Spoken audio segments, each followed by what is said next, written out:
Hola a todos, espero que estén muy bien. Solo quería decir que esta historia no es mía, todos los créditos a sus respectivos creadores, yo solo me encargo de traducirlas, gracias. Capítulo 30. Como dije, podría ser la intención del mago ocultar solo su propia identidad y que es quien es.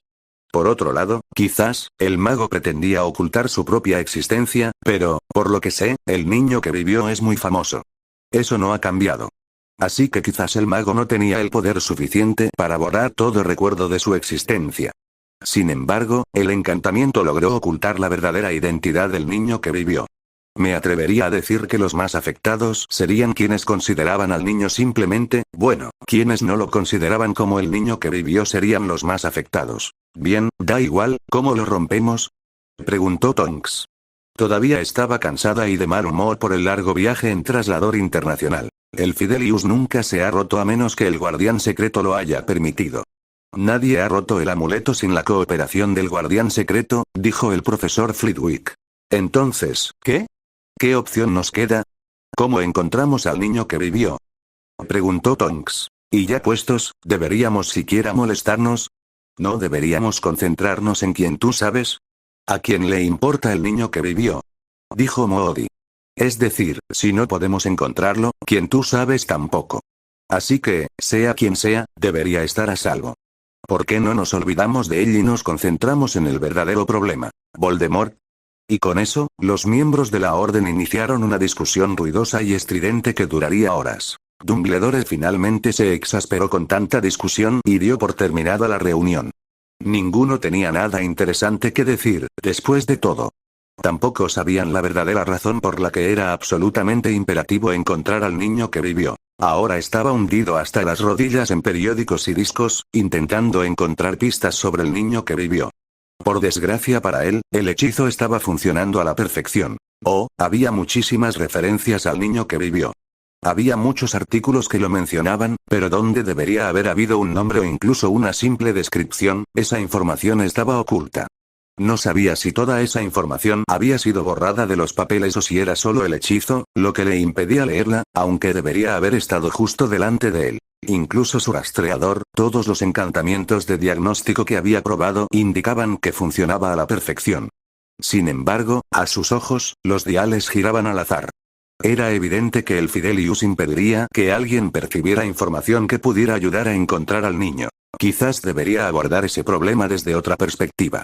Un enfoque indirecto podría funcionar mejor. ¿Qué sabía exactamente acerca del niño que vivió? Sabía la fecha aproximada de nacimiento del niño. Por suerte, aún recordaba la profecía. Sin embargo, no recordaba quiénes eran sus padres. El único niño que conocía que cumplía con los criterios mencionados en la profecía era Neville Longbottom. Por desgracia, sabía que Neville no era el indicado. No, estaba absolutamente seguro de que Neville Longbottom no era el niño que vivió. Entonces, ¿qué quedaba? Él solía ser estudiante aquí. Eso seguía estando claro. Se suponía que debía haber regresado a Hogwarts, pero no se había presentado este trimestre. Revisar las listas de estudiantes había sido inútil. No había ningún estudiante en las listas cuya ubicación desconociera.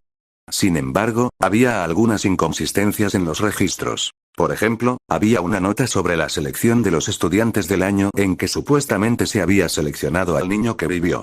La nota aún indicaba que 5 niños fueron seleccionados para Gryffindor, aunque los registros oficiales solo incluían 4 nombres. Así que era un Gryffindor. ¿Qué más podía deducir del niño que vivió? Había artículos periodísticos que hablaban de su participación en el torneo de los 3 magos. No recordaba a un cuarto participante. Ni siquiera su pensadero le había servido allí, pero tenía registros que decían que 4 dragones habían sido transportados a Hogwarts para la primera prueba. De igual forma, tenía registros de 4 rehenes para la segunda prueba. Capítulo 31. Un momento, 4 rehenes. Los rehenes habrían sido personas cercanas a los competidores. ¿Dónde estaba esa lista? Sí, aquí estaba. La señorita Chan y la señorita Granger eran los rehenes de Diggory y Krum. Fueron elegidas porque habían sido las parejas del campeón para el baile de Navidad. La hermana de la señorita Delacour había sido elegida como su rehén. Lo que dejaba a Ron Weasley como rehén del niño que vivió, y 2 de los otros campeones tenían a sus parejas del baile como rehenes. Obviamente, el niño que vivió había sido muy cercano al señor Weasley. Tendría que hablar con él. Le envió un mensaje a la profesora McGonagall pidiéndole que lo enviara a su oficina. 15 minutos después, llamaron a su puerta. Pasen, pasen, gritó. Gracias por venir, señor Weasley. Esperaba que pudiera ayudarme con un problema que tenemos. Por supuesto, profesor, dijo Ron Weasley. Estaba un poco nervioso. Nunca lo habían llamado al despacho del director. Ahora, muchacho, la cosa es que, bueno, supongo que no recuerdas nada acerca del niño que vivió, preguntó Dumbledore. Dijo Ron, con una mirada de absoluto desconcierto en su rostro. No, claro que no. Te lo explicaré más tarde, si quieres. Sin embargo, quizá tengas información que pueda ayudarme. No puedo dejar de recalcarte lo importante que es esto. Bueno, es un asunto un poco delicado, pero te lo imploro, necesito que seas completamente sincero conmigo. ¿Crees que puedes hacerlo? Preguntó Dumbledore. Claro, supongo, respondió Ron. Excelente, excelente, bueno, sin más preámbulos. Mi querido muchacho, me temo que necesito que me digas exactamente qué es lo que encuentras atractivo en un chico. ¿Qué? ¿En un niño? Preguntó Ron. No estoy seguro de a qué se refiere, profesor. Bueno, mi querido muchacho, aunque estoy seguro de que ya no lo recuerdas, hay pruebas de que alguna vez fuiste muy cercano al niño que vivió. Dicho esto, si pudieras decirme qué tipo de chico te gusta. Ya sabes, el tipo de rasgos que encontrarías atractivos en un novio. Así, al menos, podríamos tener una descripción física aproximada del niño que vivió. Seguramente encajaría con el tipo de persona que te atrae. Ron miró fijamente a su director. ¿De qué demonios hablaba? Novio. ¿Quería decir eso? No. No podía. Maldita sea, sí que lo decía en serio, sí que lo decía en serio. No soy un maldito marica. Gritó el niño. Sus orejas y su cara se estaban poniendo más rojas que su pelo. ¡Ay, Dios mío! Pensó Dumbledore. El pobre chico parecía ser de esos que se sienten incómodos con su orientación. Aún así, estaba convencido de que tenía razón. Mientras esperaba a que el chico llegara a su despacho, echó un vistazo rápido a sus recuerdos del baile en su pensadero. Si bien era cierto que Ron Weasley había acompañado a una chica, una de las gemelas Patil, al baile, el chico no había mostrado el más mínimo interés en ella. Incluso Dumbledore podía ver que la chica era objetivamente bastante atractiva. La mayoría de los adolescentes se habrían lanzado a por ella. Entonces, ¿qué otra explicación podía haber? Solo tendría que convencer al chico de que confesara. Vamos, querido muchacho. No hay de qué avergonzarse. He conocido a muchos magos absolutamente espléndidos de tu persuasión. Lo entiendo perfectamente, a tu edad, bueno, a muchos magos no les resulta cómodo revelar su verdadera naturaleza, aunque serían mucho más felices si simplemente aceptaran quiénes son. Aún así, como dije, comprendo completamente tu reticencia. No te preocupes, seré extremadamente discreto. Nadie sabrá de tus preferencias por mí, dijo Dumbledore, con los ojos brillantes mirando al chico. Ron miró a Dumbledore con horror e incredulidad. Movía la boca una y otra vez, pero no salía absolutamente nada. Capítulo 32. Voldemort se encontraba en un estado lamentable. Estaba convencido de que, de alguna manera, alguien había entrado en la casa de los Malfoy, que usaba como base de operaciones, y había logrado obliviarlo. Había interrogado a fondo a todos sus secuaces. La mitad de ellos incluso temblaban por las secuelas de su uso, bastante liberal, de la maldición Cruciatus, pero no había descubierto nada. Todos sus mortífagos parecían haber sido obliviados también. Ninguno recordaba el más mínimo detalle sobre el chico que sobrevivió. ¿Cómo? ¿Cómo lo habían hecho? ¿Quién habría tenido la habilidad y el poder de irrumpir en la mansión Malfoy y borrarlos a todos? ¿Por qué lo harían? Si sus enemigos tenían el poder de alcanzarlo, ¿por qué no lo habían matado o siquiera lo habían intentado? Era desconcertante. Se sentía extraño. Durante mucho tiempo, había estado obsesionado con su venganza contra el responsable de su anterior caída y ahora no recordaba absolutamente nada de él. Ni siquiera recordaba cómo había sido derrotado hacía tantos años. Solo quedaban fragmentos. Pettigrew fue quien lo condujo hasta el chico. Lo recordaba. Recordaba una casa, pero no recordaba de quién era. Tampoco recordaba la batalla, pues seguramente había habido una. ¿De qué otra manera habría sido derrotado? ¿De qué otra manera se habría visto obligado a pasar todos esos años vagando por la tierra como un espectro? Luego regresó y usó la sangre del niño en el ritual para resucitarse. ¿Cómo era posible que no recordara a alguien cuya sangre ya formaba parte de su cuerpo? ¿Cómo? Tendría que reforzar las barreras que rodeaban la mansión Malfoy. Por otro lado, sí, sería mucho mejor encontrar un nuevo lugar desde el que operar. Alguien ya había logrado llegar hasta él. No, este lugar ya no era seguro. Necesitaba encontrar una fortaleza más segura y mejor protegida. ¿Dónde estaba su espía? ¿Dónde estaba Snape? Ya debería haber informado. Era la última oportunidad que le daría. Si no tenía información sobre este asunto, no se iría de la mansión Malfoy, al menos no con vida. ¿Dónde estaba? Ah, ahí estaba. Se tomó su tiempo. Su mano se apretó contra su varita. Más le valía a Snape tener alguna información útil, o si no.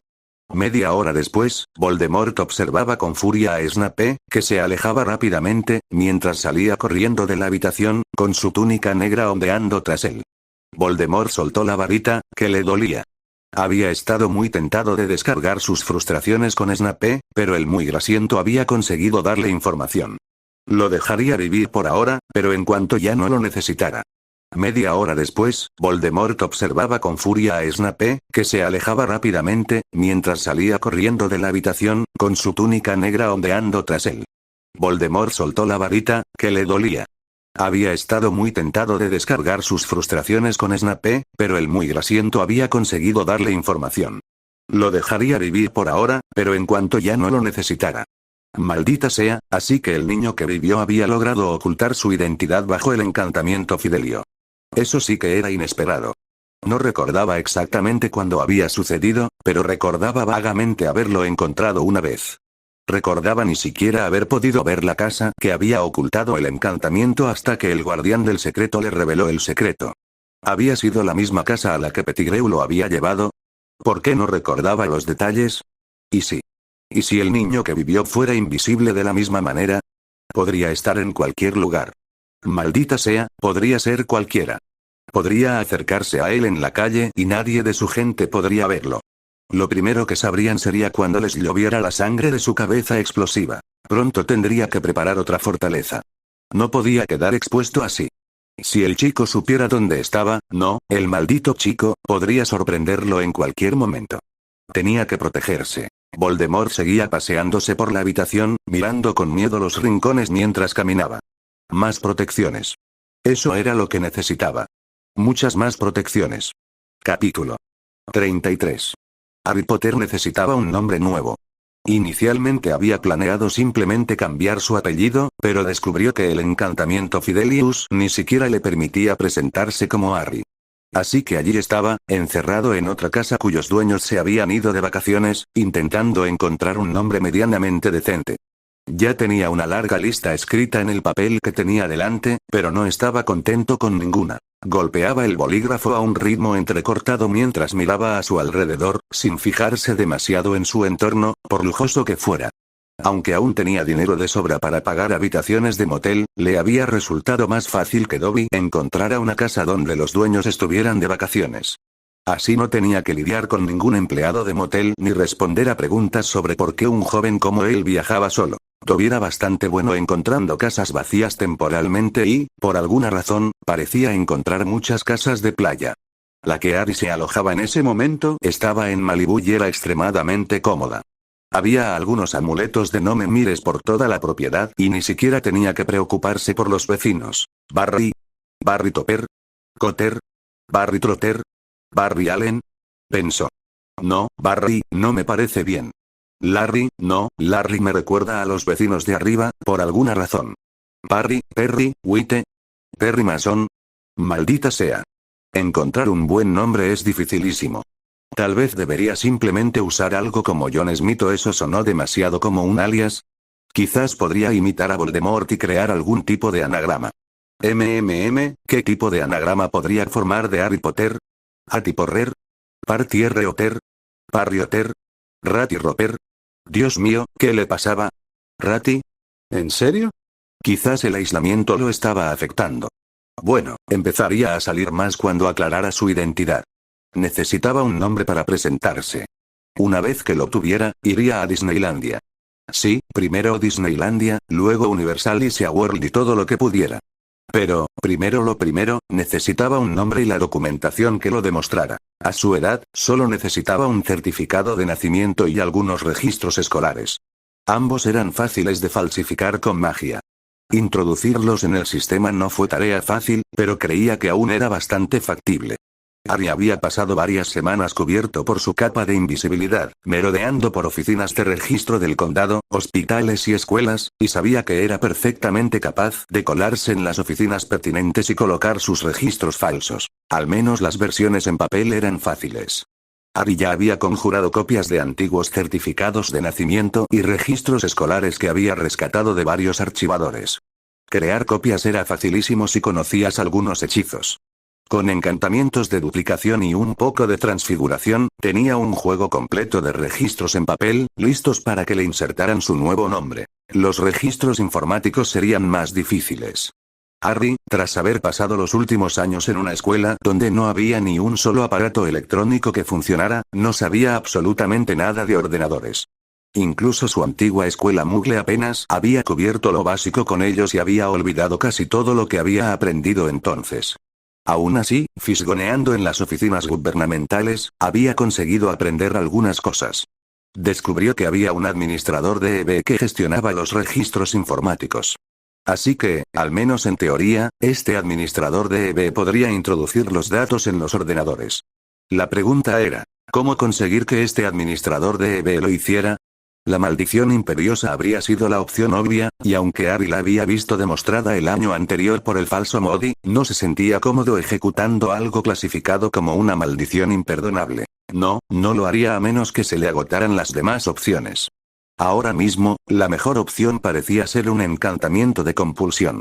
En teoría, estos podían obligar a una persona a realizar una acción específica y también podían preconjurarse sobre objetos. También le resultaban algo desconfiados. Aunque no se consideraban imperdonables, parecían tener casi el mismo efecto que una maldición Imperius. Aún así, en ese momento parecían ser la única opción disponible. Así que todo lo que Harry tenía que hacer era crear una nota, por ejemplo, con sus datos de nacimiento falsos y su nuevo nombre, y hechizarla con el encantamiento de compulsión antes de dejarla en el escritorio del DB. Así, podía conseguir que el DB escribiera sus datos de nacimiento con el nombre correcto sin pensárselo dos veces. Los encantamientos de compulsión no eran tan difíciles de lanzar. Harry ya sabía cómo hacerlo correctamente y lo había probado con una nota inocua a un Muggle desprevenido que le hizo lavar el coche mucho más a fondo de lo necesario. Capítulo 34. Así que todo estaba más o menos listo, solo necesitaba un nombre, maldito. En realidad, necesitaba dos nombres. Uno para él y otro para Dobby. No se habría molestado en buscarle una identidad a Dobby, salvo por el hecho de que alguien de su edad necesitaba un tutor legal.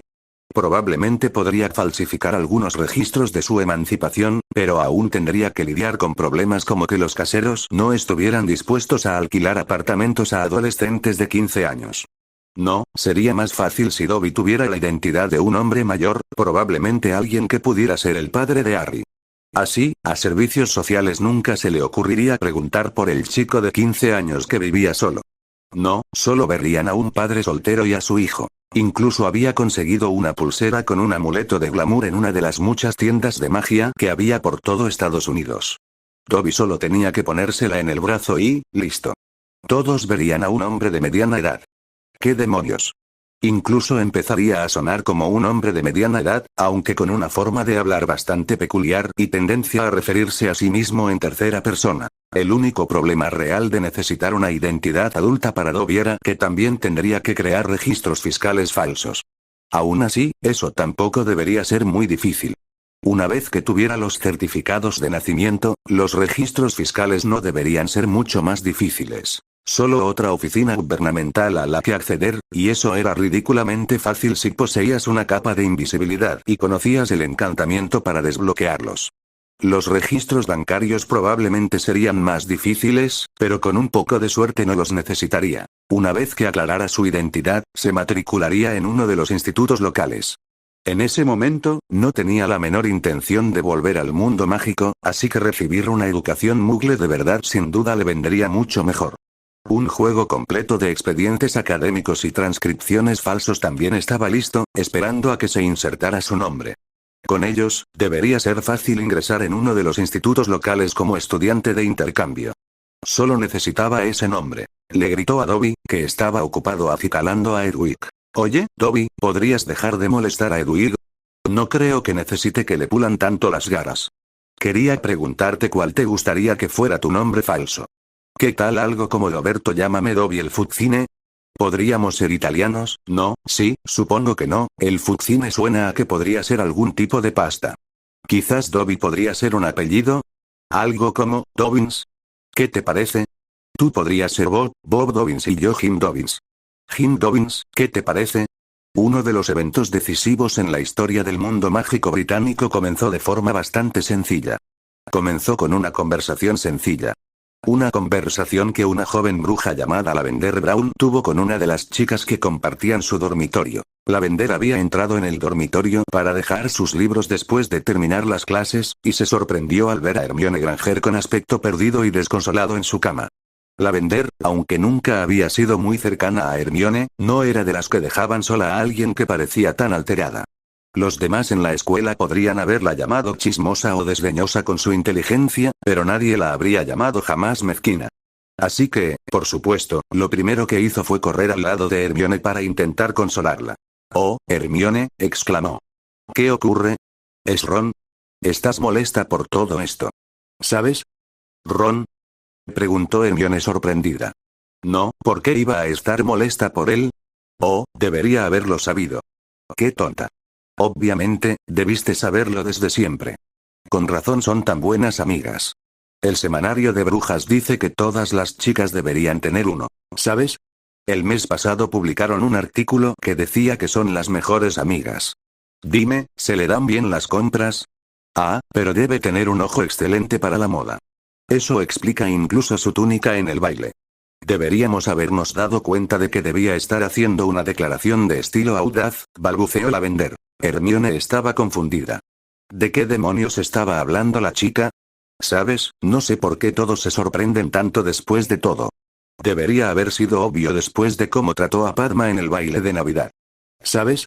Pensamos por un tiempo que lo hizo porque estaba interesado en ti, rió Lavender, pero ahora es tan obvio, ¿cómo no lo vimos entonces? Debió estar locamente enamorado de Krum. La forma en que lo miró todo el año, lo mucho que se enojó contigo solo porque fuiste al baile con Krum. El pobre chico debió estar destrozado. Hermione negó con la cabeza, incrédula. ¿De verdad Lavender estaba diciendo lo que decía? ¿Ron y Víctor Krum? ¿En serio? ¿Eh? No, no podía ser. Ron no. Pero, supuso que tenía cierto sentido. Sí que se comportó como un loco por Krum en el mundial. Y luego estaba el hecho de que Ron nunca había mostrado el más mínimo interés en ella antes de comportarse como un imbécil después del baile. Así que, tal vez su conclusión en ese momento había sido completamente errónea. Aún así, habría pensado que el chico se habría sincerado con ella en algún momento. Se suponía que era su mejor amiga, después de todo. Una parte de ella quería ir a confrontar a Ron de inmediato, pero entonces, ¿realmente importaba? No, en realidad no. No en este momento. No, no es Ron, dijo simplemente. Oh, entonces, ¿qué es? Preguntó Lavender. Acabo de recibir una carta de mis padres. Me voy de Hogwarts y no volveré de las vacaciones de Navidad, explicó Hermione. ¿Qué? No, no puedo, ¿en serio? No puedo creerlo. ¿Pero por qué? ¿Por qué te vas? Preguntó Lavender Brown, completamente sorprendida. Y luego, Hermione Granger le dijo a Lavender Brown exactamente por qué sentía que tenía que irse. Capítulo 35. Poco después, Dean Thomas recibió la noticia por Lavender. Si Hermione se iba, y era la chica más inteligente, demonios, era la persona más inteligente que conocía en todo el colegio. Si creía que era necesario irse. Quizás debería, sí, también tendría que escribirle a su madre. Y de verdad, sí, definitivamente también debería hablar con Colin. Hermione era, bueno, no era precisamente una chica muy sociable, quizá no se le hubiera ocurrido contárselo a nadie y, después de todo, alguien tenía que cuidar de los demás hijos de muggles. Hizo una mueca, a pesar de sus sospechas sobre su verdadero padre. No tenía forma de demostrar que era mestizo y no un hijo de muggles. Justin Finch Fletchley también se sorprendió al enterarse de la noticia. ¿Me estás diciendo que Granger se va? Preguntó con incredulidad. ¿Granger la Gryffindor? ¿Esa Granger? Granger, la chica que no se fue después de que un troll casi la matara. La que no se fue aunque un basilisco la petrificó. La que casi fue besada por dementores y aún así regresó al año siguiente. Ella cree que es demasiado peligroso quedarse en Hogwarts. Maldita sea. Se quedó mirando a lo lejos un rato. Malditos trolls. Si Granger creía que era demasiado peligroso, maldita sea. ¿Qué demonios hacía ahí quedándose? Corrió hacia la lechucería lo más rápido que pudo. Tenía que escribirles a sus padres inmediatamente. Luna Lovegood estaba ocupada buscando sus zapatos perdidos cuando se enteró de que los estudiantes se marchaban de Hogwarts. Esto la hizo reflexionar sobre su propia situación. ¿Por qué se quedaba en Hogwarts? Esperaba que este año finalmente hiciera amigos. Esperaba que al menos uno de sus compañeros hubiera madurado lo suficiente para superar sus diferencias. Esperaba, pero no, nada de eso había sucedido. La gente seguía robando y escondiendo sus pertenencias. ¿Por qué les parecía tan divertido atormentarla? Si los demás podían irse, bueno, ¿por qué demonios iba a quedarse? ¿Qué la retenía allí? Sería muy fácil convencer a su padre de que quedarse en Gran Bretaña ya no era saludable para ellos. Al fin y al cabo, no era como si no pudiera publicar El Quisquilloso desde cualquier otro lugar. Podía trabajar desde cualquier lugar. Incluso mover las imprentas no era nada difícil cuando se tenía magia. Así que sí, era el momento. Era el momento de renunciar a Hogwarts, el momento de buscar otra escuela. Una donde los alumnos no fueran tan mezquinos. Dirk Creswell, jefe de la oficina de enlace con los duendes, frunció el ceño al ver los informes que llenaban su escritorio en el Ministerio de Magia. No había creído los rumores sobre la resurrección de Voldemort, pero ahora, tenía informes de que casi todos los estudiantes nacidos de Muggles se habían marchado. Todos y cada uno de los estudiantes nacidos de Muggles, habían abandonado Hogwarts. El problema era que, aunque no había creído los rumores, algo había ocurrido en el colegio el año pasado durante el torneo de los Tres Magos, algo que resultó en la muerte de un estudiante. Fuera lo que fuese, los estudiantes del colegio habrían sido los más indicados para saber la verdad. Y ahora, todos los nacidos de Muggles, y también bastantes mestizos, se retiraban de Hogwarts. Eso, sin duda, daba mucha credibilidad a los rumores. Nadie más en el ministerio prestaba realmente atención, y la postura oficial del ministerio respecto a los sucesos del año pasado, bueno, empezaba a aparecer un montón de estiércol de dragón humeante. Así que eso significaba que, Voldemort había vuelto, y si las cosas volvían a ocurrir como en la última guerra, entonces tendría que hablar con los demás hijos de Muggles. Quizás con Ted Tonks. Sí, iría a charlar con él esta noche. Ted sería un buen consejero. Mary Cattermole estaba ocupada preparando la cena cuando su esposo Reginald irrumpió por la puerta. Parecía estar presa del pánico por algo que había oído en el ministerio. Le costó bastante calmarlo para que le contara toda la historia. Para entonces, ella también estaba un poco nerviosa. Por suerte para ella, su querido Reg estaba dispuesto a hacer lo que fuera necesario para mantenerla a salvo. Se irían, en cuanto recogieran a los niños y empacaran la casa. Capítulo 36. Nimadora Tonks estaba bastante molesta con su familia. Primero, le pusieron ese nombre ridículo y siempre insistían en llamarla así, por mucho que les dijera que lo odiaba. Ahora, tuvieron que entrar en pánico después de que su padre hablara con uno de sus amigos. ¿En serio, qué les pasaba? ¿No llevaba meses diciendo lo mismo? No le hagamos caso a nuestra hija. ¿Qué demonios sabe ella después de todo? No es que sea Auror. No es que haya estado trabajando estrechamente con Dumbledore y quizás sepa de lo que habla. No, esperan hasta que algún maldito idiota del ministerio los pone en pánico y luego todo es. Oh, no, querida Dora, tienes que dejar tu trabajo e irte con nosotros de inmediato. Ella se había negado, por supuesto. Se había esforzado mucho para llegar hasta donde estaba y no iba a huir a la primera señal de peligro. Era una aurora y se quedaría a luchar. No iba a escapar a ningún lado. Esa resolución duró unas horas. Entonces su madre empezó a llorar y su padre la miró con decepción y griega. Maldita sea, malditos padres y sus malditos viajes de culpa.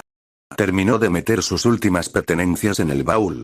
Debería haberle pedido a su madre que preparara el equipaje, pensó, mientras cerraba la tapa del baúl con rabia. Fleur Delacour rompió la carta que le ofrecía un puesto en la sucursal inglesa de Gringotts. En serio, tendría que ser una completa idiota para mudarse a Inglaterra en ese momento. Todos sabían que había una oleada de gente que abandonaba ese país. Obviamente, la situación allí iba de mal en peor. No aceptaría ningún trabajo en Inglaterra. Sería mucho más sensato aceptar un trabajo en París o incluso en Berlín o Nueva York. Sí, quizás debería solicitar un trabajo en Nueva York. Después de todo, había una alta población de veelas en Estados Unidos donde podría hacer amistades más rápido. Además, los estadounidenses eran mucho más tolerables a seres mágicos. Con la decisión tomada, haría sus maletas. Algunos se fueron con calma. Otros se fueron a toda prisa. Algunos tuvieron tiempo de vender sus casas y organizar sus negocios y empleos. Algunos simplemente se fueron con solo la ropa que llevaban puesta y las varitas en la mano. En realidad, no importaba. Eran brujas y magos. Podían arreglárselas. Podían arreglárselas en cualquier parte del mundo. En cualquier lugar menos Gran Bretaña. La gran diáspora británica de hijos de mugles había comenzado. En pocos meses, no quedaría ni un solo mago o bruja nacido de mugles en Gran Bretaña. ¿Y qué hay de los nuevos hijos de mugles? Pensaron en eso. Puede que los hijos de mugles de Gran Bretaña nunca se hubieran unido. Puede que nunca hubieran influido mucho en el Ministerio de Magia ni en la cultura del mundo mágico, pero había algo que siempre habían intentado hacer. Siempre habían cuidado de los demás hijos de mugles como ellos lo mejor que podían. Así que, una de las últimas cosas que Dirk Creswell y los pocos hijos de mugles que trabajaban en el ministerio hicieron fue robar el equipo que registraba incidentes de magia accidental. Esta era la principal forma en que el ministerio rastreaba e identificaba a los hijos de mugles. Este era el mecanismo por el cual se les informaba a quien se le ofrecía una plaza en Hogwarts. Sin él, el ministerio no tenía forma de saber de un mago o bruja que no hubiera nacido en una familia mágica.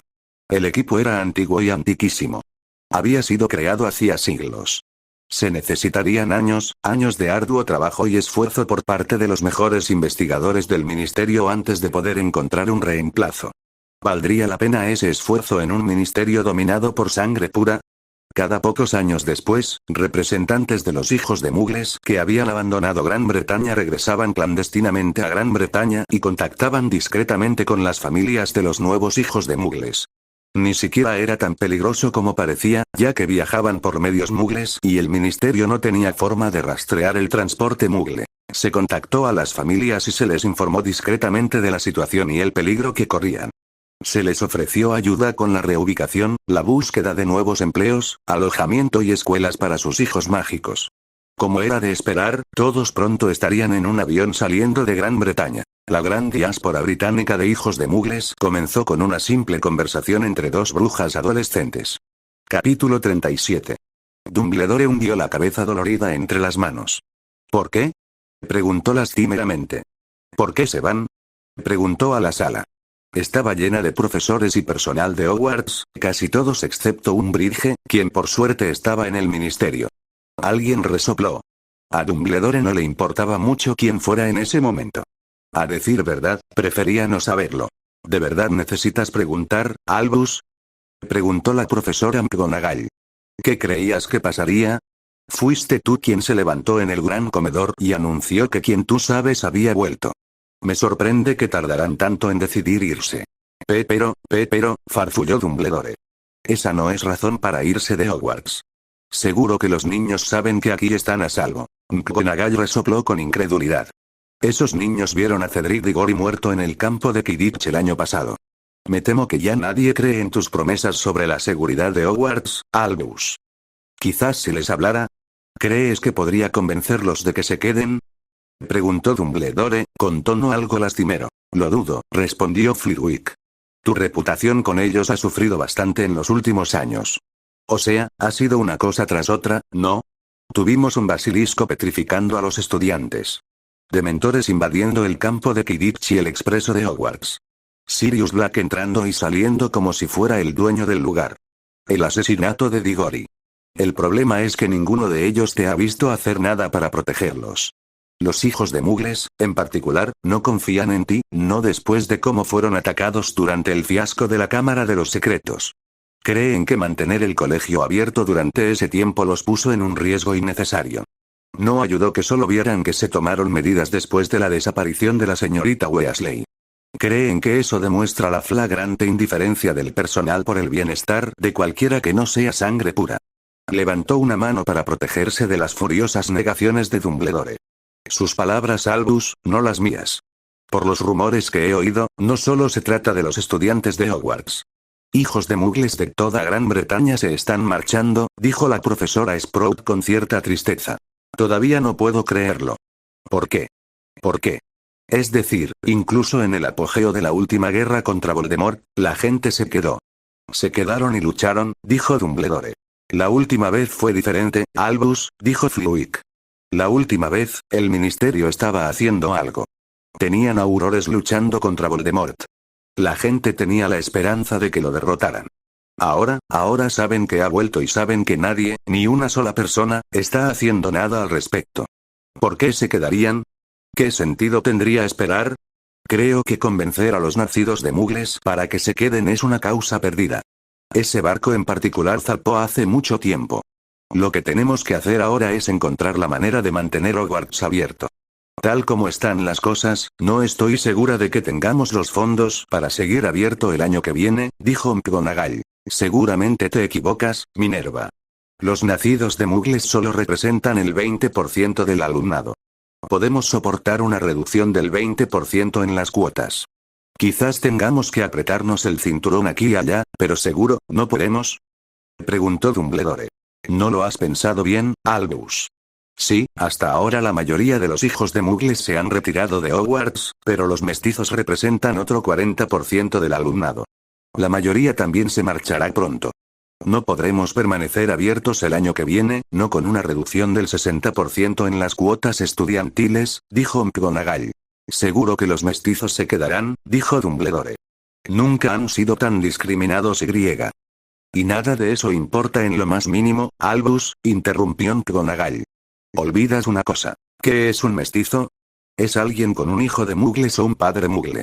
Pomona ya te dijo que los hijos de muggles se están yendo de Gran Bretaña, y cualquiera que tenga un cónyuge muggle sabe que los fanáticos de la sangre pura los clasifican como traidores a la sangre. Eso significa que la mayoría, si no todos, de los padres de nuestros estudiantes mestizos pronto también se irán de Gran Bretaña. ¿De verdad crees que dejarán atrás a sus hijos? Bueno, entonces, tendremos que aumentar las tarifas, dijo Albus Dumbledore. McGonagall frunció el ceño, con el rostro demacrado y surcado por la preocupación. Tendremos que aumentar más del doble las tasas de matrícula para los estudiantes restantes.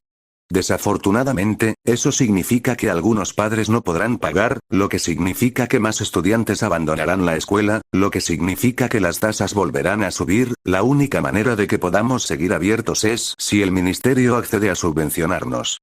Desafortunadamente, tal como están las cosas entre tú y Fudge, Dumbledore quería llorar. De verdad que sí. Aún no podía creer la magnitud del desastre que se cernía sobre sus cabezas. Maldito Fudge. Ojalá pudiera sacar la cabeza de la arena. ¿No veía que esto llevaría a la ruina absoluta de la Gran Bretaña mágica? ¿No veía que tenía que hacer algo? ¿Cualquier cosa? Capítulo 38. Jim Dobbins, el niño antes conocido como Harry Potter, quería darse cabezazos contra la pared de la frustración. Estaba sentado en un escritorio en una habitación encantadora y cómoda de un pequeño piso alquilado por él y Dobby, personificados como Bob y Jim Dobbins. Podían permitirse un piso mucho más grande, pero el pequeño piso les venía de maravilla. La razón por la que podían permitirse un piso mucho más grande no tenía nada que ver con su enorme pila de galeones, de la que Harry apenas había sacado provecho.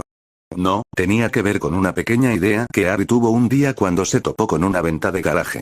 Al principio, solo había sido una forma de mantener a Dobby ocupado. Después de todo, no quería que el pequeño elfo se aburriera mientras iba a la escuela. Así que él y Dobby empezaron a comprar muebles viejos en ventas de garaje. Una mezcla de magia élfica y el uso generoso del encantamiento reparo por parte de Harry facilitó la restauración rápida de incluso el mueble más decrépito, dejándolo impecable. Harry todavía estaba algo sorprendido por la cantidad de dinero que estaba entrando gracias a lo que inicialmente había sido una decisión espontánea de comprar un par de escritorios de segunda mano destartalados para su piso. ¿Quién iba a decir que se podía ganar tanto dinero vendiendo muebles? Pero eso no tenía nada que ver con su frustración actual.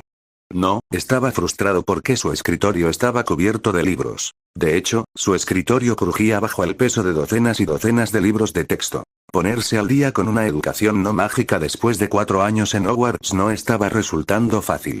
En momentos como estos, casi deseaba haberse quedado en Hogwarts. Al menos allí, tenía a Hermione para ayudarle cuando tenía dificultades con sus estudios. Aún así, supuso que estudiar un poco, o mejor dicho, estudiar mucho, era un pequeño precio a pagar por el conocimiento de que ahora estaba absolutamente a salvo. Solo esperaba poder subir sus calificaciones a tiempo. Sería un fastidio tener que ir a la escuela de verano. No solo sería un fastidio, sino que también significaría perderse el mágico campamento de verano. Esa era otra de las cosas realmente brillantes de Estados Unidos. Resultó que aquí nadie asistía a una escuela exclusivamente mágica como Hogwarts. Sí, tenían una en Salem, pero solo los tradicionalistas más acérrimos matricularon allí a sus hijos. La mayoría de los magos estadounidenses que había conocido hasta entonces sentían un profundo desdén y desprecio por los pocos que aún optaban por la escuela de Salem. Los consideraban irremediablemente anticuados y condenados a una vida de inutilidad. La mayoría de la población mágica en Estados Unidos simplemente asistía a Ilvermorny y en Ilvermorny también se estudiaba como una escuela secundaria normal o no mag como le dicen los estadounidenses a lo que él llamaría muggles. Durante el año escolar, algunos también recibían clases de magia en casa, pero la mayoría se concentraba en el currículo escolar estándar. Luego, en verano, asistirían a campamentos de verano donde pasarían un par de meses increíblemente agitados recibiendo un entrenamiento intensivo y completo en todas las áreas de la magia. Esto no significaba que no pudieran usar la magia durante la mayor parte del año. Al contrario, se animaba a los niños estadounidenses con magia a usarla tanto como fuera posible en la privacidad de sus hogares. Los estadounidenses creían que esto fortalecía el poder y la fuerza del niño en las artes mágicas. Solo el entrenamiento en nuevos hechizos y teoría mágica se limitaba a los campamentos de verano. Abby ya se había inscrito en uno de los cursos de entrenamiento mágico más prestigiosos de un campamento así y lo esperaba con ilusión. El que había elegido incluso tenía un excelente programa de Quidditch, y estaba deseando volver a subirse a una escoba. Volar era lo que más echaba de menos.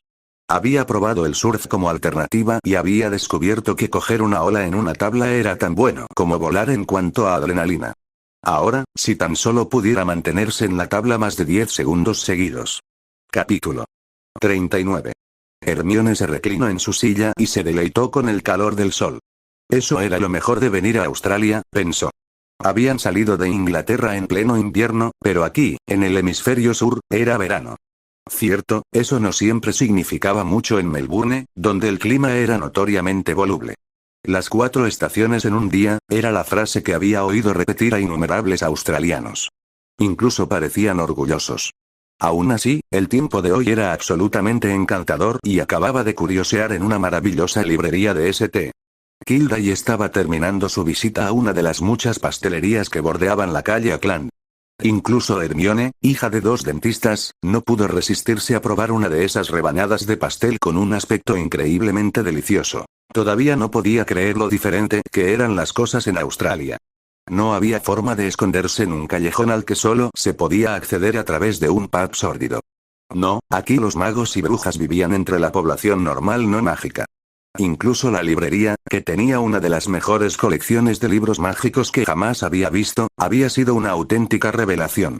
No solo era una librería mágica, sino que también atendía a muggles. En lugar de ocultar toda la tienda tras hechizos repelentes de muggles, como habría sido la norma en Inglaterra, aquí simplemente los libros estaban hechizados. Todos los libros mágicos parecerían libros de texto normales a cualquier muggle que los encontrara. Particularmente densos libros de texto de química orgánica y mecánica cuántica, según su madre, que la había acompañado. Sí, ella pensó que podría llegar a amar vivir aquí en Australia. La única mancha en su por lo demás optimista perspectiva era un pequeño problema con su nuevo colegio. Era un colegio estupendo, lleno de alumnos y personal alegres, y ya había hecho amistad con un par de los alumnos que había conocido hasta entonces. No, el único problema fue que, en cuanto les dijo que se transfería de Hogwarts, lo primero que hizo el personal fue inscribirla en los cursos de apoyo de defensa y pociones. Ninguna súplica ni ruego los convencería de lo contrario. Según ellos, cualquier estudiante de Hogwarts debía recibir formación básica en defensa y pociones, sin importar sus buenas calificaciones o su alto coeficiente intelectual. Gruñó en voz baja. A ella, Hermione Granger, la obligaban a tomar clases de refuerzo. La indignidad, la absoluta indignación de ese hecho la hacía querer gritar. Una parte de ella quería volver a Inglaterra solo para patear a Dumbledore bueno, digamos que seguiría caminando raro durante días después de que ella terminara con él. Aún así, con suerte, podría aprobar las clases de refuerzo después de un tiempo. Nunca podría vivir consigo misma si no lo hacía. Sirius Black era un hombre muy feliz.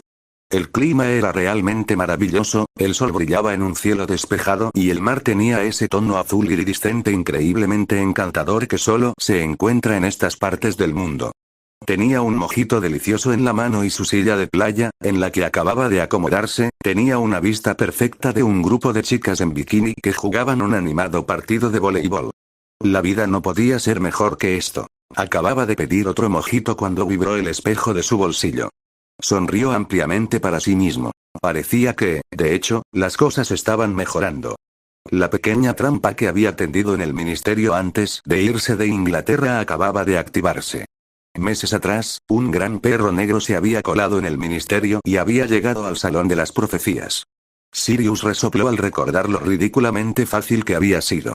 Era realmente patético lo incompetente que era el ministerio a veces. Sacó su espejo y se relajó en su silla. Debería pedir palomitas, pensó. Eso iría a la perfección con lo que estaba a punto de ver en su espejo. Fuera cual fuera el resultado, seguro que sería entretenido. Capítulo 40.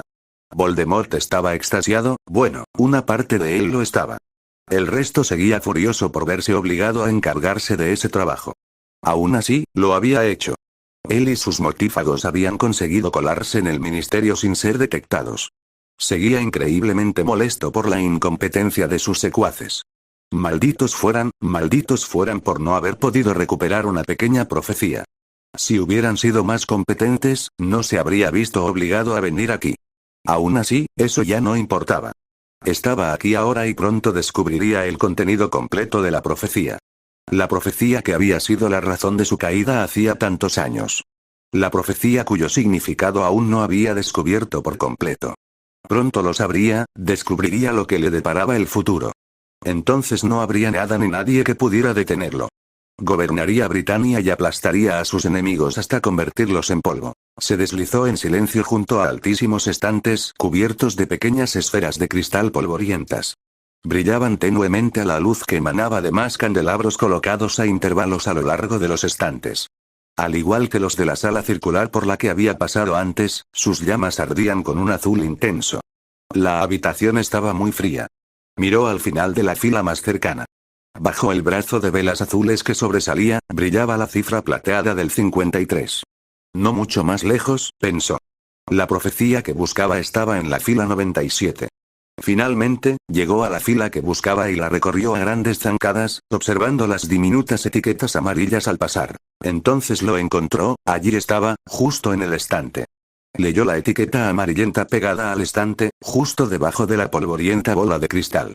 Con una letra arábiga, estaba escrita una fecha de unos 16 años atrás, y debajo, SPTA Abub. Señor Oscuro. ¿Y? Su varita se movió rápidamente mientras lanzaba una serie de encantamientos de detección de protección. La seguridad en torno a las profecías había sido imposible de vulnerar, al menos para sus secuaces, razón por la cual estaba allí. Aún así, según la información obtenida hasta el momento, la profecía debería ser fácilmente accesible para los individuos a los que se referían. Sus lecturas volvieron y se mostraron como un conjunto de símbolos brillantes y brumosos. ¿Qué había allí? No mucho, en realidad. Solo un par de protecciones. Estaba la interesante protección que impedía recoger el orbe. Esta estaba conectada a una protección que discernía la identidad y que parecía controlarlo y habilitar o deshabilitar el acceso al orbe según fuera necesario. También incluía una ingeniosa maldición que inducía a la locura, configurada para infligir a cualquiera que superara las otras protecciones. La protección de identidad podría ser problemática, pensó. Al fin y al cabo, la profecía no estaba etiquetada como Lord Voldemort ni siquiera como Tom Riddle. Simplemente decía Señor Oscuro y... ¿Lo identificaría la protección como el Señor Oscuro al que se refería la profecía? ¿Podría cualquier Señor Oscuro captarla? ¿Por qué no la habían etiquetado con su nombre propio? Como mínimo, podrían haber escrito ya saben quién si les daba demasiado miedo escribir su nombre propio. ¿Qué demonios le pasaba a ese inútil, vago, hijo de, malditos burócratas? Ni siquiera sabían etiquetar una profecía correctamente. Bueno, solo había una manera de averiguarlo, pensó mientras extendía la mano, avanzaba lentamente Y. Sacaba la profecía del estante. Exhaló un suspiro de alivio. Parecía que el guardián lo había identificado como a quien se refería la profecía. Ahora, a escucharla, levantó su varita y se preparó para activar el orbe. Sirius Black sonrió al espejo al ver al señor oscuro sujetando la profecía. Había añadido algunas mejoras al salón de las profecías. Una de ellas era otro conjunto de detonadores, construidos sobre el sistema de seguridad existente. Ser un merodeador le había dado buenos resultados. Había ocultado bien sus hechizos, apenas existían. Solo había un hilo de magia diminuto y delgado que conducía desde las salas ministeriales hasta sus detonadores. También ocultos que ni siquiera el señor oscuro los había notado. Sus detonadores estaban programados para realizar una serie de tareas en cuanto el dispositivo de discernimiento de identidades identificara a Lord Voldemort. La primera tarea consistía en activar un espejo de comunicación oculto entre los estantes. Esto notificó a Sirius, quien sacó su propio espejo justo a tiempo para ver a Voldemort levantar el orbe de la profecía. El segundo activó algunas otras cosas. Había bastantes objetos que Sirius había encogido y escondido por la habitación la noche que abandonó Inglaterra para siempre. Había encogido y escondido varias cosas en rincones oscuros y polvorientos donde habían permanecido intactas durante todo este tiempo. Ahora empezaban a expandirse, agrandándose de nuevo a sus tamaños originales. Formas esféricas aparecían por toda la habitación. La tarea final consistía en activar un encantamiento muy similar al que usaba cierta mujer pelirroja cada vez que quería enviar un mensaje a alguno de sus hijos que no se comportaba como ella esperaba. Similar, exactamente igual que un obús es similar a una pistola de aire comprimido. Justo cuando Lord Voldemort estaba a punto de golpear con su varita el orbe polvoriento que sostenía en la mano, el último gatillo se activó y Lord Voldemort oyó un sonido. Un sonido que resonó por todas las superficies de la habitación. Un sonido que lo hizo caer de rodillas mientras sus oídos estallaban de dolor y cada hueso de su cuerpo vibraba con las ondas sonoras. Una voz, que podría haberse confundido, solo por el volumen, con la voz de un dios, dijo. Capítulo 41. Damas y caballeros, Lord Mouldy Shores está en el edificio. Voldemort se puso de pie, con los oídos aún zumbando. Una trampa, era una maldita trampa, pensó. Tenía que irse. Tenía que escapar del ministerio. Mientras nadie lo viera, no habría pruebas de su regreso. Tenía que irse. Tenía que irse inmediatamente. Una melodía empezó a sonar. Una melodía que recordaba vagamente de su infancia. Su varita escupió un hechizo que le cubrió los oídos. Los protegería si el sonido volvía a sonar fuerte, pero debería permitirle oír con normalidad. Entonces empezó la letra, cantada con la melodía de Meriada Little Lamb. Voldemort lleva pantalones cortos mohosos, pantalones cortos mohosos, pantalones cortos mohosos. ¿Quién se atrevió? ¿Quién se atrevería? ¿Quién se atrevería a burlarse de él? Él. El señor oscuro Voldemort. Voldemort lleva pantalones cortos mohosos, los mataría. Los mataría, a toda su familia y también a su perro. Los masacraría y se bañaría en su sangre. Pantalones cortos mohosos, pantalones cortos mohosos. Corrió hacia la salida de la habitación. Tenía que irse ya. Al menos aún conservaba la profecía, pensó mientras contemplaba el polvoriento orbe de cristal que aún aferraba en su mano. Ese breve milisegundo de distracción le salió bastante caro al señor oscuro, pues en ese preciso instante una bola de hierro se le estrelló en la mano con la fuerza suficiente para romperle la de un hombre normal. Sin embargo, era más duro que la mayoría de los hombres y la bola apenas le hizo daño. Lo que hizo fue arrancarle el orbe de la mano. El orbe se le escapó de la mano y rebotó en el suelo. Voldemort extendió la varita mientras se preparaba para invocar el orbe. Pero llegó demasiado tarde, pues una bola de hierro se estrelló justo encima con la fuerza suficiente para destrozar las baldosas del suelo. Voldemort miró con incredulidad los fragmentos destrozados del orbe. Después de todo eso, había sido frustrado por una maldita Bludger. Voldemort tiene un pito diminuto, la Bludger voló directo a su cabeza. Se burló, ¿de verdad esperaban que una Bludger lo lastimara? Con naturalidad, casi con pereza, lanzó una maldición explosiva. Esta impactó a la Bludger y la destruyó en una explosión de polvo blanco. ¿Polvo blanco? ¡Qué raro! Las Bludgers estaban hechas de hierro. Los restos no deberían haber sido blancos. La fuerza de la explosión había disipado el polvo en una fina nube que flotaba en el aire. Sus ojos se abrieron de par en par al comprenderlo mientras lanzaba un hechizo. Un escudo completo protegería el polvo. Pequeñita, pequeñita, desafortunadamente para él, se dio cuenta del peligro demasiado tarde y su escudo no lo protegió del polvo. Un polvo cristalino blanco puro se depositaba sobre él. Parte cayó sobre su piel expuesta y sus ojos, y no pudo evitar inhalar un poco. Es tan pequeño como puede ser. Ardía. Tosía. La piel, los ojos, la nariz y la garganta. Todo ardía. Apenas podía respirar. Los encantamientos evanescentes no surtían efecto. Un azote no surtía efecto. Ardía, ardía, ardía. Estaba ciego. Sus hombres, que habían estado custodiando la puerta, corrieron hacia él. Sangre pura, todos ellos, corrieron a través de la nube de polvo sin detenerse. Segundos después, se desplomaron en el suelo, arañándose la piel y los ojos. Sufrían convulsiones y ataques, retorciéndose en el suelo de dolor. Voldemort tiene un pito diminuto. Un grupo de chicas que jugaban voleibol en la playa se sorprendieron al oír las carcajadas de un hombre moreno. Estaba rodando por la arena, partiéndose de risa mientras se miraba en lo que parecía un pequeño espejo. Se encogieron de hombros y volvieron a su juego. Siempre había alguien emborrachándose en la playa. ¿Qué te parece, zorra? Rió Sirius Black. Eso, amigo, es capsaicina pura en polvo. Una maravilla, ¿verdad? No paró de reír durante un buen rato. Pequeñita, pequeñita, es tan pequeño como puede ser. Voldemort yacía en el suelo. Más Bloodgers rebotaban violentamente en su escudo, causando estragos en la habitación. Se arrastró hasta la puerta, manteniendo su escudo a fuerza de voluntad. Era el señor oscuro Voldemort. No se dejaría vencer por esto. Y dondequiera que Voldy iba, Voldy se fue, a dondequiera que Voldy iba, su hedor seguramente desaparecería. Capítulo 42. Rufus Scrimgeour se tapó la cabeza dolorida. Quien dijo cuidado con lo que deseas tenía toda la razón. Allí estaba, en el puesto que había anhelado durante años. Ministro de magia, y hasta ahora, era una auténtica pesadilla. Quien tú sabes había vuelto. Era un hecho innegable.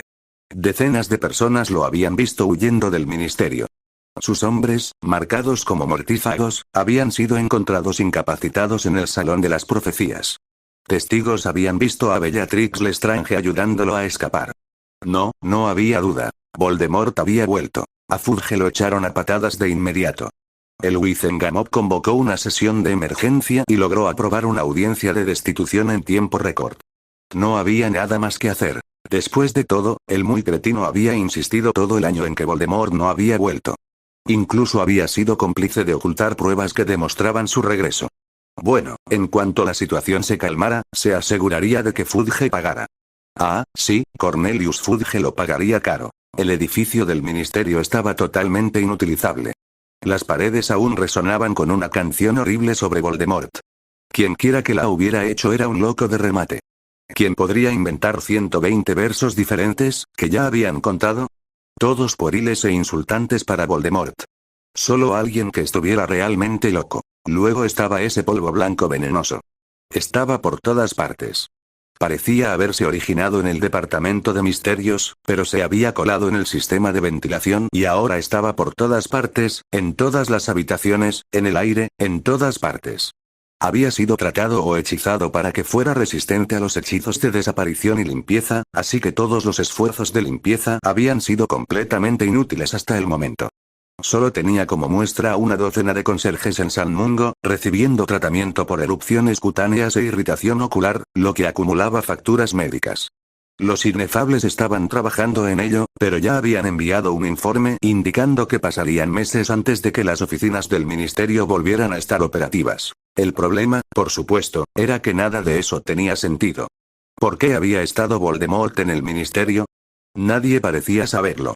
¿Quién era el responsable del polvo, las canciones, la destrucción aleatoria de muebles y artefactos con algún objeto contundente? Nadie lo sabía. Voldemort podría haber sido el responsable del polvo, pero jamás encantaría las paredes para cantar canciones insultantes sobre sí mismo. Entonces, ¿quién? ¿Quién podría ser el responsable? Así que aquí estaba, el nuevo ministro de magia de Gran Bretaña, obligado a trabajar en una destartalada oficina alquilada en el callejón Diagon. ¿Podría empeorar la situación? Voldemort estaba sentado en un taburete, completamente desnudo, con todo el cuerpo cubierto de ungüentos y pociones. Había intentado acostarse, pero no soportaba el contacto con su piel, que seguía inflamada, quemada y en carne viva, agrietada en algunos puntos y supurando pus. Incluso tuvo que respirar a través de un paño empapado en pociones para aliviar sus dificultades respiratorias. Los mortífagos se acurrucaban en los rincones de la habitación, demasiado aterrorizados para hacer ruido. Ninguno quería llamar su atención. Eso ya había sido casi letal para varios de ellos. El único relativamente inmune a su disgusto en ese momento era Snape, y eso era solo porque Voldemort lo necesitaba desesperadamente. Snape preparaba pociones sin parar para sanar el cuerpo torturado de Voldemort. Aún así, Voldemort lo había sometido a la maldición Cruciatus un par de veces tras comprobar que la aplicación de los ungüentos por parte de Snape no era lo suficientemente delicada. Harry estaba sentado en la mesa de la sala de reconocimiento esperando a un médico. El campamento de verano mágico al que se había inscrito exigía un examen físico completo antes de permitir que cualquier campista practicara cualquier deporte. Así que se encontraba allí, esperando a que un médico certificara que estaba lo suficientemente sano y apartamento para jugar al Quidditch. Balanceaba las piernas en el aire, preguntándose distraídamente por qué habitaciones como esa siempre eran tan frías. Sobre todo porque le habían hecho ponerse una bata de hospital ligera para el examen. Estaba un poco nervioso. Hasta el momento, todos sus preparativos habían sido por teléfono, así que esta era la primera vez desde que dejó Gran Bretaña, sin contar el roce que tuvo en Ámsterdam y sus incursiones en librerías de magia, que interactuaría con un mago. Deseaba haber ido a un médico normal, pero el campamento insistía en un examen mágico exhaustivo. Así que allí estaba, en el ala mágica del Cedar Sinai. Se preguntó, y no por primera vez, si estaría cometiendo un terrible error. Quizás ir a ese campamento de verano no era buena idea. Tal vez debería quedarse en el mundo Muggle. Allí se sentía mucho más seguro. Pero, por otro lado, estaba el Quidditch. Capítulo 43. Extrañaba el Quidditch, de verdad. Extrañaba poder volar. Extrañaba la sensación de libertad que le daba volar. Extrañaba la adrenalina de correr tras la snitch. Extrañaba hacer algo en lo que era realmente bueno. Se obligó a calmarse. El Fidelius lo mantendría a salvo. Nadie que buscara a Harry Potter ni al niño que sobrevivió podría encontrarlo jamás. Podía permitirse el pequeño riesgo de ir a un campamento de verano. Ah, señor Robbins, ¿me equivoco? Dijo un hombre con bata blanca al entrar en la habitación.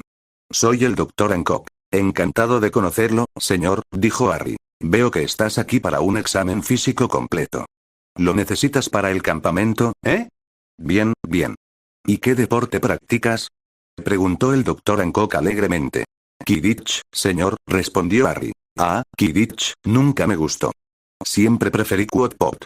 Es mucho más emocionante, pero bueno, solo soy yo. Supongo que el Quidditch también puede ser divertido. ¿En qué posición juegas? Buscador, nunca he jugado realmente al Quoddpot, respondió Harry. Ah, entonces deberías intentar jugar un par de partidos en el campamento. No hace falta que te limites solo al Quidditch, ¿eh? Bueno, ¿por qué no te recuestas en la mesa y nos encargamos de este examen? Harry se tumbó y el Dr. Hancock agitó su varita sobre él. Estás un poco bajo de peso para tener 15, casi 16 años. No me digas que eres de esos chicos que intentan mantener el peso bajo para ser más rápidos en la escoba. No es buena idea, dijo el doctor, negando con la cabeza. Harry se preguntó cómo iba a explicar lo de los Dursley. En realidad, fue mi primo, dijo. Estuve con unos parientes el verano pasado y mi primo estaba muy gordo. Gordísimo. Así que mi tía lo puso a dieta y griega. Bueno, me pidió que yo también hiciera la dieta. Para apoyarlo, ¿sabes? El doctor volvió a negar con la cabeza. Debo decir que es una gran irresponsabilidad por parte de su tía. Aún así, se nota que come mejor ahora, así que probablemente no le pase nada a la larga. Le recetaré un par de multivitamínicos, por si acaso. Ahora, para el resto del examen, volvió a agitar su varita sobre Harry y dijo. Una imagen se formó sobre el cuerpo de Harry al instante. Parecía un holograma tridimensional completo de un esqueleto humano. ¡Guau! Exclamó Harry. ¡Qué hechizo tan genial! Supongo que nunca te has hecho un examen físico completo. Esto es solo un hechizo de diagnóstico estándar. Por ahora solo me muestra tus huesos, pero también podemos usarlo para escanear tus órganos internos, sistema circulatorio, etc., explicó el Dr. Hancock. Harry se encogió de hombros. Había estado en la enfermería muchas veces, pero Madame Pomfrey nunca le había hecho un hechizo como este. Bueno, quizá lo había hecho mientras dormía. Debió de ser una fractura muy grave, dijo el doctor Hancock frunciendo el ceño al ver el brazo de Harry. Normalmente no regeneramos un hueso a menos que esté completamente destrozado. ¿Cómo demonios lo lograste? Eso fue en realidad, bueno, fue solo una simple fractura causada por una bludger, pero luego uno de los profesores de mi última escuela intentó curar la Y. Bueno, logró hacer desaparecer el hueso, explicó Harry. Eso es bastante impactante. ¿Qué clase de escuela era esta? Espero que los hayas demandado. La gente sin formación no debería intentar lanzar hechizos curativos, y mucho menos enseñar en una escuela, exclamó el doctor Hancock. Bueno, no lo hice. La enfermera de la escuela logró curarme y yo no quería armar un escándalo, dijo Harry. Deberías haberlo hecho, dijo el doctor. Giró un poco su varita y la imagen que flotaba sobre Harry cambió para mostrar sus pulmones. Harry quedó fascinado al ver cómo sus pulmones se expandían y desinflaban en su pecho con cada respiración. Respira hondo. Sí, está bien, aguanta. Ahora exhala, bueno, tus pulmones se ven bien, dijo el doctor. Giró su varita de nuevo y el corazón de Harry y los demás órganos aparecieron a la vista. El doctor frunció el ceño, volvió a agitar su varita y la imagen del corazón de Harry se expandió y giró frente a él. A esto le siguió lo que, para el ojo inexperto de Harry, parecían sus riñones y lo que podría haber sido un hígado o quizás un bazo. ¿Alguna vez le ha mordido una criatura venenosa de cualquier tipo? Preguntó el doctor. Observo un ligero daño orgánico, nada que ponga en peligro la vida de inmediato, pero parece el daño que se produce típicamente por la exposición a un veneno hemotóxico y neurotóxico. Capítulo 44. Harry se quedó paralizado. No solo estaba impactado por la noticia de que sus órganos internos estaban dañados, sino que también se preguntaba cómo iba a explicar la mordedura de un maldito basilisco. No era como si se pudieran encontrar arrastrándose bajo cada arbusto. Sí, dijo. Me mordió una serpiente en el brazo derecho. Hace unos 3 años, creo. ¿Sabes qué tipo de serpiente era? Preguntó el médico. No, mintió Harry. Me echaron lágrimas de fénix sobre la mordedura y parecieron, bueno, sanar la mordedura. Ya veo, dijo el doctor con cierta reserva. Pareces llevar una vida bastante interesante. Debió de ser una mordedura de serpiente particularmente desagradable. Las lágrimas de fénix no son el tratamiento recomendado para la mayoría de las mordeduras de serpiente. Son bastante raras, ¿sabes? Solo se usan en las lesiones más graves. Supongo que no pudieron encontrar el antídoto específico para la serpiente que te mordió, ¿no? Supongo, dijo Harry débilmente. Realmente no sabía qué más decir. El doctor Hancock agitó su varita y las imágenes se desvanecieron. Volvió a agitarla y se formó otra imagen. Era una imagen fantasmal de Harry. Casi transparente, salvo por una cantidad ridícula de puntos aquí y allá que brillaban con un rojo intenso. Harry pudo ver que correspondían a lugares donde se había lastimado en el pasado. Estaba el punto en su brazo donde Pettigrew lo había cortado. La mordedura de basilisco, las heridas de Quidditch, las heridas que se hizo luchando contra las criaturas del laberinto. Incluso había marcas tenues, apenas visibles, de los cortes y moretones que había sufrido en innumerables combates de caza de Harry. Pero lo más inquietante de todo era la mancha carmesí oscura que latía sobre su cicatriz. ¡Ay, Dios mío! Exclamó el doctor al verlo. Desapareció la imagen y pasó los siguientes minutos lanzando docenas de hechizos de diagnóstico sobre Harry. Imágenes de símbolos y runas aparecían y desaparecían alrededor de la cabeza de Harry a un ritmo vertiginoso. El rostro del doctor se volvía cada vez más sombrío con cada hechizo que lanzaba. Finalmente, pareció haber terminado. Agitó su varita una última vez y se dio la vuelta. Sacó una silla y se sentó antes de coger el teléfono y hablar en voz baja. Harry intentó levantarse, pero se encontró paralizado en la camilla. No podía moverse. ¿Qué demonios estaba pasando? Intentó liberarse, pero no pudo mover ni un solo músculo. Estaba a punto de gritarle a Dobby que lo sacara de allí cuando el doctor habló. Por favor, no intente moverse, señor. Dobbins, dijo el doctor. Me temo que he tenido que inmovilizarlo por el momento. Lo siento, pero es el protocolo estándar que nos indican cuando nos encontramos con casos como este. ¿Casos como cuáles?